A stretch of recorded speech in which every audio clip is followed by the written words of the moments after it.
dari Hakim-Hakim, yaitu Hakim-Hakim 1 ayat 1 sampai 36. Demikian firman Tuhan. Sesudah Yosua mati, orang Israel bertanya kepada Tuhan, "Siapakah daripada kami yang harus lebih dahulu maju menghadapi orang Kanaan untuk berperang melawan mereka?" Firman Tuhan, "Suku Yehudalah yang harus maju. Sesungguhnya telah kuserahkan negeri itu ke dalam tangannya." Lalu berkatalah Yehuda kepada Simeon, saudaranya itu, "Majulah bersama-sama dengan aku ke bagian yang telah diundikan kepadaku, dan baiklah kita berperang melawan orang Kanaan. Maka aku pun akan maju bersama-sama dengan engkau ke bagian yang telah diundikan kepadamu." Lalu Simeon maju bersama-sama dengan dia. Maka majulah suku Yehuda. Lalu Tuhan menyerahkan orang Kanaan dan orang Feris ke dalam tangan mereka, dan mereka memukul kalah orang-orang itu dekat Bezek, 10.000 orang banyaknya. Di Bezek, mereka menjumpai Adoni Bezek dan berperang melawan dia, dan mereka memukul kalah orang Kanaan dan orang Feris. Tetapi Adoni Bezek melarikan diri. Lalu mereka mengejarnya, menangkapnya, dan memotong ibu jari dari tangannya dan dari kakinya. Kata Adoni Bezek, "Ada 70 raja dengan terpotong ibu jari tangan dan kakinya memungut sisa-sisa makanan di bawah mejaku. Sesuai dengan yang kulakukan itu, demikianlah dibalaskan Allah kepadaku."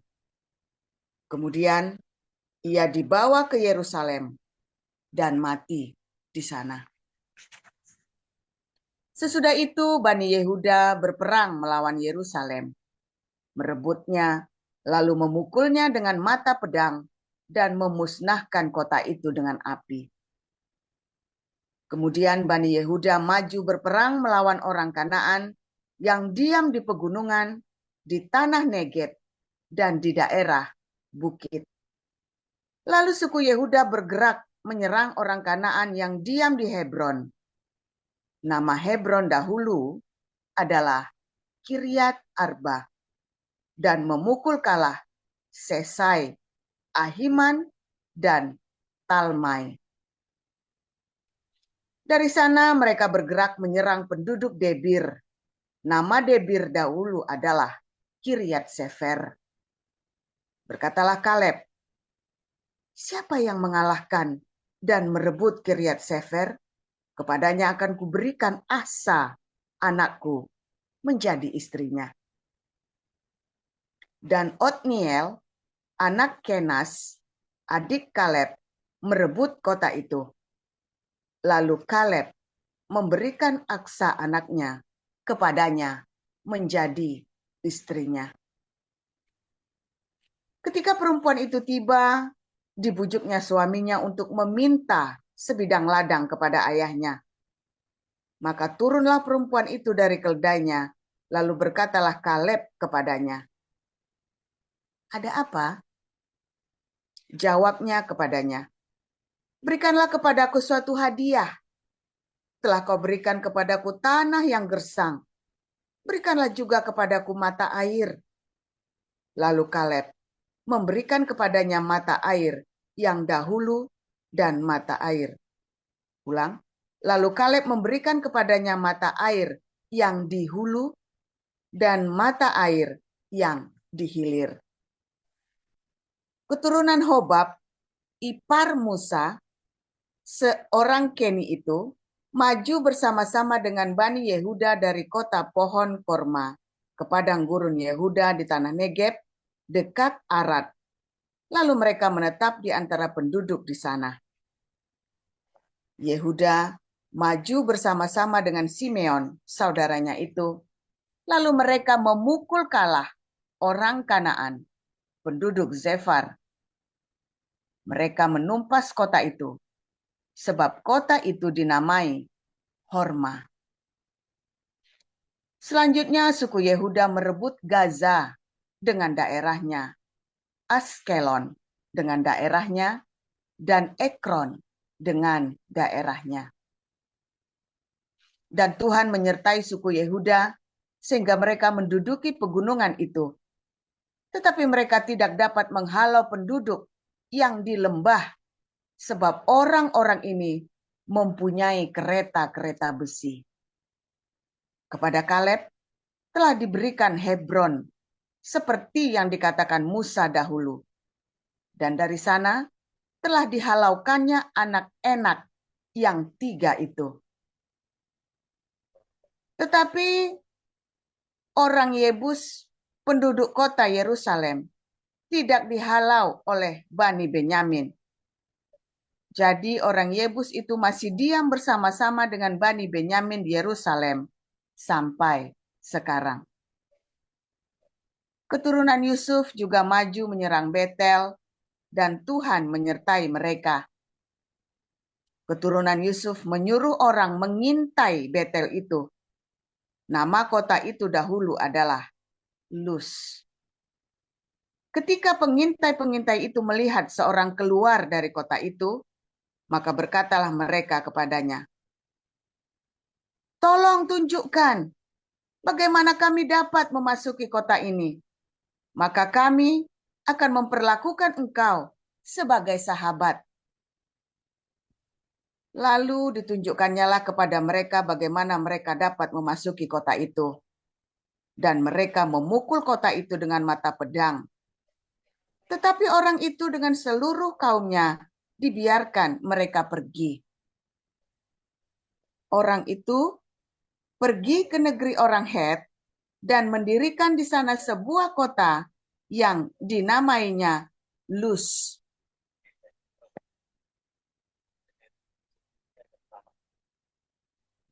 Demikianlah nama kota itu sampai sekarang. Suku Manasye tidak menghalau penduduk Bet-Sean dan penduduk segala anak kotanya, penduduk Ta'anah dengan segala anak kotanya, penduduk Dor dengan segala anak kotanya, penduduk Yibleam dengan segala anak kotanya, dan penduduk Megido dengan segala anak kotanya, sebab orang Kanaan itu berkeras untuk tetap diam di negeri itu. Setelah orang Israel menjadi kuat, mereka membuat orang Kanaan itu menjadi orang Rodi dan tidak menghalau mereka sama sekali. Suku Efraim pun tidak menghalau orang Kanaan yang diam di Gezer, sehingga orang Kanaan itu tetap diam di tengah-tengah mereka di Gezer.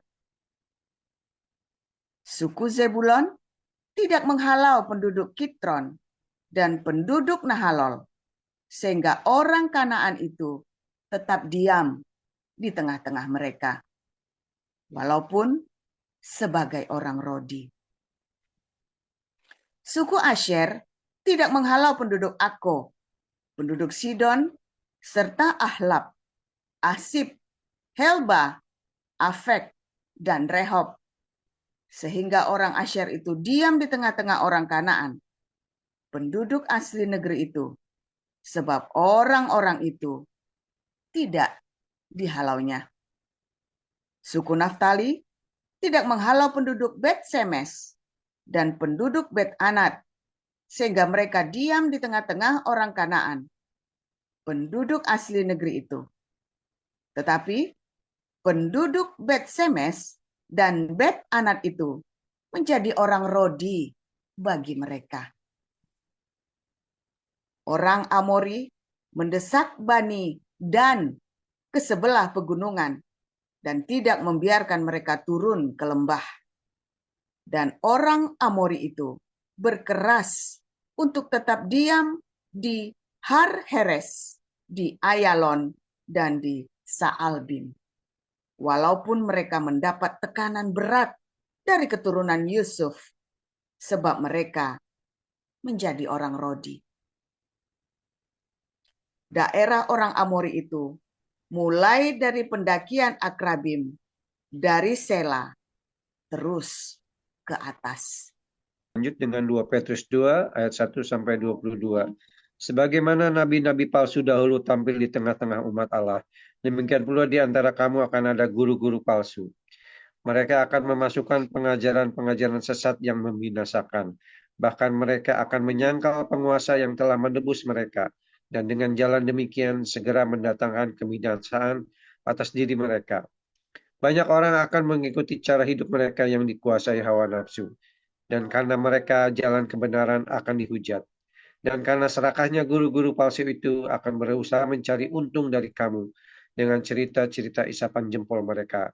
Tetapi untuk perbuatan mereka itu, hukuman telah lama tersedia dan kebinasaan tidak akan tertunda.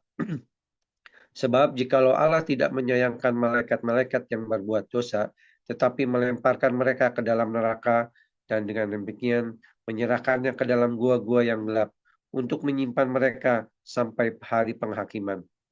Dan jikalau Allah tidak menyayangkan dunia purba, tetapi hanya menyelamatkan Nuh, pemberita kebenaran itu, dengan 7 orang lain, ketika ia mendatangkan air bah atas dunia orang-orang fasik. Dan jikalau Allah membinasakan kota Sodom dan Gomora dengan api, dan dengan demikian memusnahkannya dan menjadikannya suatu peringatan untuk mereka yang hidup fasik di masa-masa kemudian. Tetapi ia menyelamatkan Lot, orang yang benar, yang terus-menerus menderita oleh cara hidup orang-orang yang tidak mengenal hukum dan yang hanya mengikuti hawa nafsu mereka saja. Sebab orang benar ini tinggal di tengah-tengah mereka dan setiap hari melihat dan mendengar perbuatan-perbuatan mereka yang jahat itu, sehingga jiwanya yang benar itu tersiksa. Maka nyata bahwa Tuhan tahu menyelamatkan orang-orang saleh dari pencobaan dan tahu menyimpan orang-orang jahat untuk disiksa pada hari penghakiman, terutama mereka yang menuruti hawa nafsunya karena ingin mencemarkan diri dan yang menghina pemerintahan Allah. Mereka begitu berani dan angkuh sehingga tidak segan-segan menghujat kemuliaan. Padahal malaikat-malaikat sendiri yang sekalipun lebih kuat dan lebih berkuasa daripada mereka tidak memakai kata-kata hujat. Kalau malaikat-malaikat menuntut hukuman atas mereka di hadapan Allah. Tetapi mereka itu sama dengan hewan yang tidak berakal. Sama dengan binatang yang hanya dilahirkan untuk ditangkap dan dimusnahkan. Mereka menghujat apa yang tidak mereka ketahui. Sehingga oleh perbuatan mereka yang jahat, mereka sendiri akan binasa seperti binatang liar. Dan akan mengalami nasib yang buruk sebagai upah kejahatan mereka. Berpoya-poya pada siang hari, mereka anggap kenikmatan. Mereka adalah kotoran dan noda yang mabuk dalam hawa nafsu mereka kalau mereka duduk makan minum bersama-sama dengan kamu. Mata mereka penuh nafsu jinah dan mereka tidak pernah jemu berbuat dosa. Mereka memikat orang-orang yang lemah. Hati mereka telah terlatih dalam keserakahan. Mereka adalah orang-orang yang terkutuk. Oleh karena mereka telah meninggalkan jalan yang benar, maka tersesatlah mereka. Lalu mengikuti jalan Bileam, anak Beor, yang suka menerima upah untuk perbuatan-perbuatan yang jahat. Tetapi Bileam beroleh peringatan keras untuk kejahatannya, sebab keledai beban yang bisu berbicara dengan suara manusia dan mencegah kebebalan nabi itu. Guru-guru palsu itu adalah seperti mata air yang kering, seperti kabut yang dihalaukan taufan. Bagi mereka telah tersedia tempat dalam kegelapan yang paling dahsyat. Sebab mereka mengucapkan kata-kata yang congkak dan hampa, dan mempergunakan hawa nafsu cabul untuk memikat orang-orang yang baru saja melepaskan diri dari mereka yang hidup dalam kesesatan. Mereka menjanjikan kemerdekaan kepada orang lain, padahal mereka sendiri adalah hamba-hamba kebinasaan. Karena siapa yang dikalahkan orang, ia adalah hamba orang itu. Sebab jika mereka, oleh pengenalan mereka akan Tuhan dan Juru Selamat kita, Yesus Kristus, telah melepaskan diri dari kecemaran-kecemaran dunia, tetapi terlibat lagi di dalamnya, maka akhirnya akan keadaan mereka lebih buruk daripada yang semula. Karena itu, bagi mereka adalah lebih baik jika mereka tidak pernah mengenal jalan kebenaran daripada mengenalnya, tetapi kemudian berbalik dari perintah kudus yang disampaikan kepada mereka. Bagi mereka, cocok apa yang dikatakan peribahasa yang benar ini. Anjing kembali lagi ke muntahnya, jangannya. Luar biasa. Firman Tuhan selalu baru setiap hari ketika kita menanti-nantikan Tuhan dengan penuh cinta, dengan penuh pengharapan, hati yang tulus dalam keputusan konsisten, saudara ya. Saudara, bagaimana ya cara merusak sebuah taman? Ya, bagaimana kamu bisa merusak rumah tanggamu, saudara ya? Sebuah taman, rumahmu ya, biarkan saja nggak usah dibersihin rumahmu. Biarkan saja tamannya nggak usah digarap. Biarkan saja rumahnya nggak usah disapu. Mulai berdebu, ya, mulai banyak tisu, mulai banyak sampah di situ, kaleng-kaleng berserakan, ya. Tiba-tiba seisi rumah bisa bergesekan satu sama lain loh, saudara ya. Seisi rumah, ya, gara-gara malas bersih-bersih. Simpel ya, saudara ya, gara-gara malas bersih-bersih. Pertama kamu nggak beresin taman, kedua kamu nggak beresin rumah, kamar berantakan, segala. Tiba-tiba kamu jadi orang yang ruwet. Tiba-tiba saja kamu jadi orang yang ruwet. Makanya kamu kalau punya anak itu ya sudah diajari beresin kamar. Berawal dibawelin, beresin kamar, beresin terus, saudara ya. Karena tiba-tiba nanti dia jadi anak yang ruwet, kamar yang berantakan, hidupnya berantakan, ya. Selalu semua segala sesuatu tuh dia lupa naruh di mana, barangnya hilang, tensinya tinggi, ya. Mau nyari apa juga, pokoknya pakai teriak-teriak dulu. Ya, apalagi kalau sudah terlambat, sudah panik, saudara. Sehingga dia kalau istilahnya beli handphone itu bisa 3 gitu ya, karena hilang, limpit mau di mana, di pensil, di apa, pokoknya dia berkali-kali nanti kan atau diberesin ketemu semua dan tetap tidak mau diberesin. Akhirnya dia mempengaruhi seluruh isi rumah, dan seluruh isi rumah itu ada saling berkonflik satu sama lain gara-gara nggak mau bersih-bersih rumah.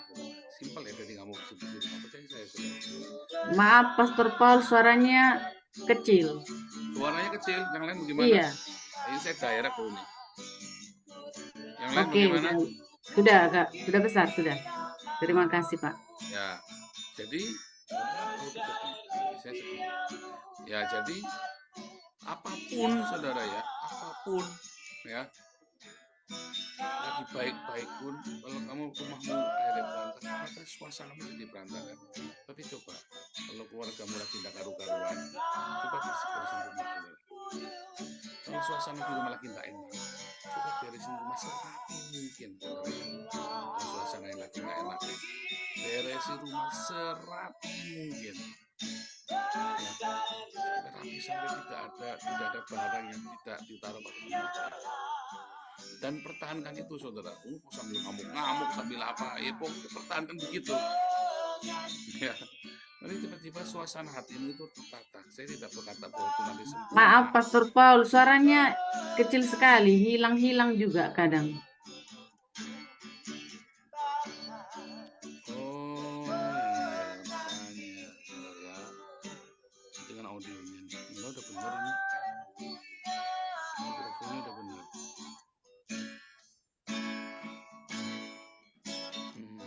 Ya, saya nggak tahu udah kalau salah. Ini ada orang yang bilang suaranya mendem Pak, segala macam. Tempatnya Pak Iman bagus. Tempat saya bisa bagus karena saya pakai ini Pak, pakai fast sterker. Tempatnya lain coba sebentar.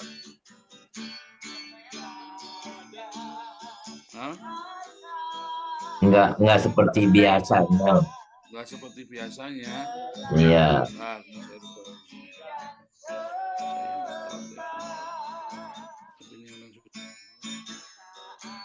Mungkin kejauhan mic kali Pastor. Enggak juga, biasanya begini juga nggak pakai apa-apa. Ya. Sekarang suaranya bagaimana? Kecil, kurang dikit Pak.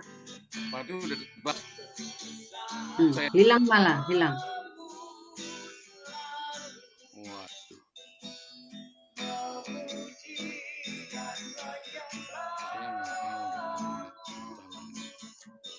Suaranya jauh. Kenapa itu?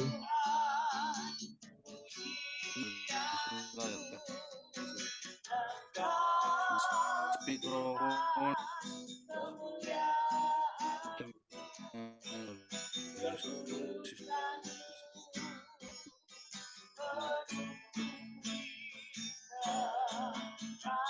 dulu.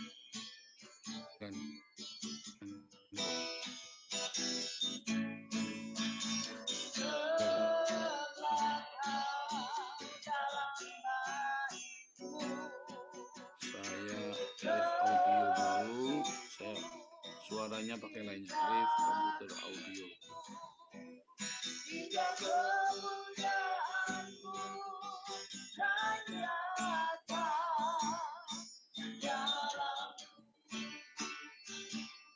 Oke, soalnya bagus ya. Oke. Iya. Jadi saudara, apapun kondisimu, ya saat ini, belajar mulai selalu diberesin, saudara ya. Belajar mulai diberesin, ya, dirapikan, ya. Saya nggak berkata bahwa hidup saya beres, enggak, saudara. Tetapi saya lagi cerita kepada Anda, kalau kamu lagi berantakan hidupnya, beresi rumahmu, saudara. Itu tips yang paling sederhana. Kalau lagi berantakan hidupmu, beresi rumahmu, beresi kamarmu, beres semua kamar, jangan sampai ada yang berantakan. Taman semua dari luar sampai dalam, semua kudu kerja sambil ngoceh-ngoceh. Wah, babi kucing sial, pokoknya saudara kerjain semuanya sampai bersih. Terus saya duduk, saudara ya. Suasananya kan beda. Mau kamu agamanya Islam, Kristen, Buddha, Hindu, pokoknya coba lakukan itu. Jangan pembantu yang beresin, kamu sendiri sekeluarga yang beresin, ya. Nanti sambil ngamuk-ngamuk beresin, ya apa nih, kalung apa gitu ya. Wah, aneh-aneh pokoknya, saudara ya. Tapi harus kalian yang beresin, jangan suruh orang. Harus kalian beresin dengan tanganmu, dengan tubuhmu, cari waktu, saudara. Itu tips ya. Coba saja, dicoba ya, saudara. Dicoba bersihin rumah serapi mungkin, saudara ya. Saya tidak berkata rumah saya rapi, enggak. Tapi saya lagi cerita, kalau kamu lagi ruwet, ya. Soalnya saya sudah lakukan itu ya, sama keluarga saya, kita sudah lakukan. Dampaknya itu sangat berasa banget. Aduh, rasanya lega, terus senyum, terus ya enak, saudara ya. Cobalah mulai dari membereskan rumah, ya. Tetapi ada yang lebih penting, saudara ya, ada yang lebih penting sebetulnya. Jangan pernah menunda masalah dalam hidupmu, saudara. Jangan menunda untuk minta maaf. Jangan menunda kamu untuk pemberesan suami, istri, anak beranak, kakak beradik. Jangan ditunda sampai berminggu-minggu, berhari-hari pun jangan. Ya, kalau bisa sehari itu ribut, sehari itu selesai. Jangan ditunda. Kalau sampai tertunda lama, cepat beresin. Makin kamu cepat beresin, makin baik hidupmu, saudara. Makin kamu cepat beresin, makin baik hidupmu. Jangan ditunda, jangan berlama-lama. Sebab begitu kamu tunda lama-lama, kamu akan masuk di dalam keruwetan yang selanjutnya. Lalu keruwetan itu akan mendatangkan keruwetan lagi, keruwetan akan datang keruwetan lagi, ya. Akhirnya kamu akan kembali saling melukai dan kamu sudah lupa sebenarnya kamu tuh marah karena apa, asal usulnya. Jadi panjang sekali dan Anda masuk ke dalam lingkaran setan karena kamu tidak rajin bersih-bersih di dalam hidupmu. Ya. Karena kamu menunda minta maaf, kamu menunda untuk membereskan ada ganjelan dengan suami, istri, anak beranak, kakak beradik. Nah, anak beranak ini nggak mau memberesin karena apa ya? Karena kamu ngajarin orang tuanya. Jangan ngomong salahin anaknya, kamu yang ngajari. Jangan salahkan istrimu, jangan salahkan suamimu. Pokoknya kamu ngajari, gara-gara kamu anak-anakmu jadi begitu. Saya selalu berkata, apapun ruwet itu anak, orang tua yang salah, saudara. Serius, saudara ya, apapun orang tua yang salah. Kalau orang Belanda nggak setuju ya, untuk tiap anak punya keistimewaan, ala kamu mencari pembenaran. Jangan, saudara, jangan mencari pembenaran. Jangan, ini anaknya dengan kebutuhan khusus, enggak, saudara. Pemain drum kita orang ADHD ya. Saya ketemu 2 orang anak ADHD, ya, satunya yang di Kampung Daun, itu pegawainya Ivan itu, Kampung Daun, satunya Benyamin ini, saudara ya. Benyamin dulu, waktu pertama kali baru ikut kita, aduh saudara, nggak karu-karuan saudara, pusing kamu dibuatnya. Karena apa? Karena dia berkumpul dengan orang yang seperti itu. Dia terbiasa tidak membereskan masalah dari orang tuanya semua ya. Tetapi setelah ikut kita, Benyamin jauh berubah, saudara ya. Karena saya sama si Wesley kita janjian ya, cara ngomong sama dia. Kita janjian. Wah, udah berat, pusing saudara. Kalau sama si Benyamin tadinya pusing. Dia itu pemain drum bagus banget. Orang ADHD itu selalu punya kelebihan khusus, saudara ya. Kayak siapa? Kayak si Samson itu kan ADHD. Samson itu ya, Samson kan Samson Betawi ya. Simpson itu ya. Simpson itu kan ADHD, saudara ya. ADHD Simpson itu ya. Iseng celutak namanya, saudara ya. Celutak. Ada serigala 3 di ekor di anjing hutan, 3 ekor diikat 1 kasih obor, saudara. Dilempar dia kumpulin puluhan anjing hutan, dipegang 3 ini pun orang ADHD, orang celutak, iseng amat saudara buat membakar ladangnya orang Filistin. Ya gegeran, ya kan? Tetapi itu ya, lihat ya si Benyamin ini sekarang karena kumpulnya sama kita, itu jauh saudara. Setiap kali dia udah mulai umat begitu ya, kita nggak mau ketawa sih, kita diem aja, nggak ada yang lucu. Kita gitu nih saudara. Oh Paul, Iqben ADHD, kita nggak urusan saudara.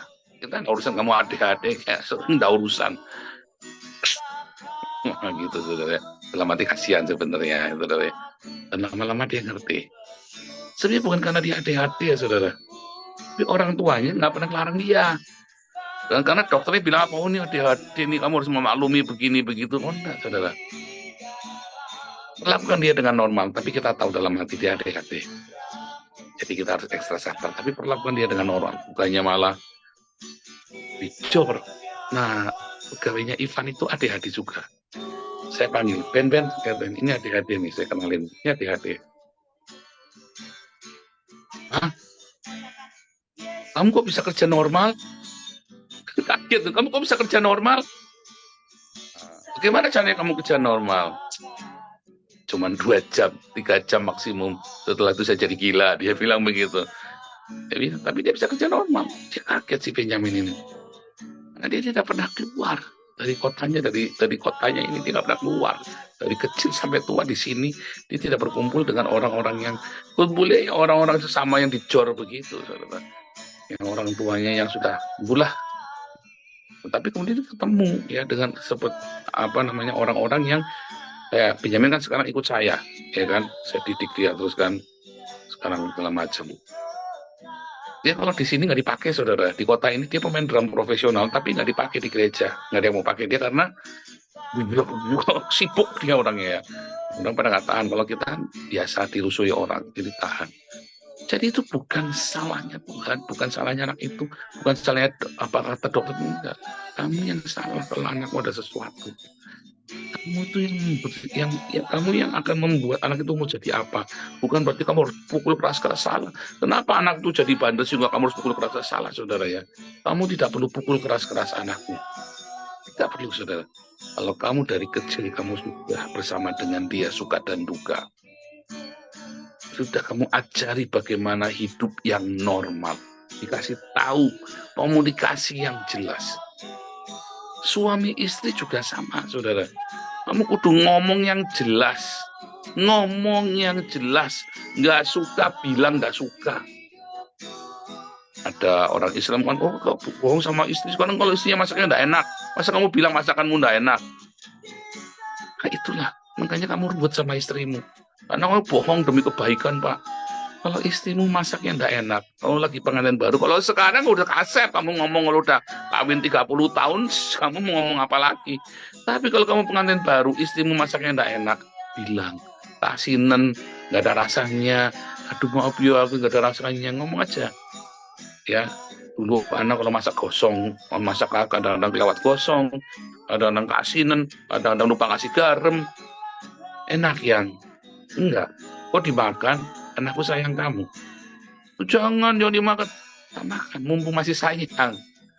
Sebab nanti kalau sudah tua, kayak gini makanya nggak enak. Dorong, saudara. Loh, bener nggak? Kamu jangan munafik, saudara. Sama saya jangan munafik, saudara. Saya sudah 25 tahun menikah. Saya kenal Ana itu sudah 32 tahun. Ya, saya pacaran 7 tahun sama Ana ya. 25 tahun saya menikah, pacaran 7 tahun, saudara. Ya, saya lebih kenal Ana daripada ibunya sendiri, saudara ya. Karena sama ibunya cuma 17 tahun, sama saya hidup sudah 32 tahun. Nah, saudara, jangan dibiarkan, ngomong, diberesin. Saya sudah ngerti ini dari dulu, saudara ya. Itu saja bisa luput loh, saudara. Itu aja bisa luput. Apalagi kamu yang nggak pernah terus terang suka bohongin istri. Dia kan kayak nabinya temennya.